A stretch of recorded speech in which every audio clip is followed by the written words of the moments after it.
So I just got out of the theater from watching the new film titled Hurry Up Tomorrow starring The Weeknd. Here's my quick out of theater review. I went into this one blind. I never watched a trailer. All I knew about it going in was that it starred The Weeknd and Jenna Ortega. Now, I've never disliked The Weeknd's music. I think Moth to a Flame and Heartless are some really good bangers.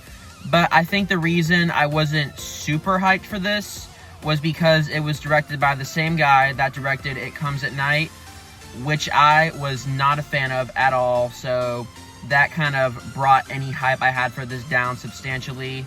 But you know what though? This was fine. It wasn't anything I was in love with or that's going to be winning any awards, but it was fine. In this movie, The Weeknd plays a fictionalized version of himself who is basically going through trauma and going through a lot of suffering.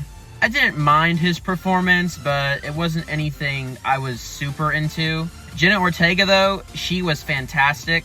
Easily the best part of the movie. She actually kind of plays a villainous role here, which I think she really did good at. And Barry Keoghan, I think is how you say his name. I'm not too familiar with him.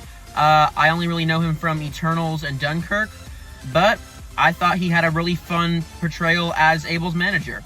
I really enjoyed the soundtrack, and I even thought it had some really cool trippy visuals. Now, where this film loses me is the script.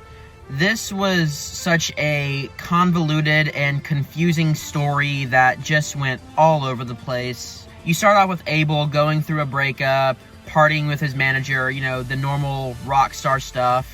Then he meets Jenna Ortega, and they begin a very weird, I want to say friendship, romance, whatever you want to call it.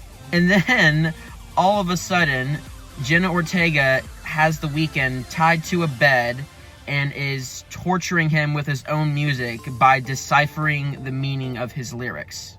Like, what? Maybe going into this blind was my bad. Maybe I should have done a little research, but I shouldn't have to Google a movie synopsis 2/3 of the way into it to understand what the heck is happening.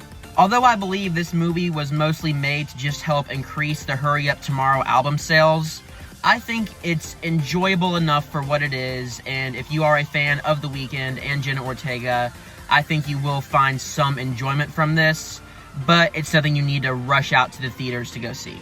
I'm going to give Hurry Up Tomorrow a 6 out of 10.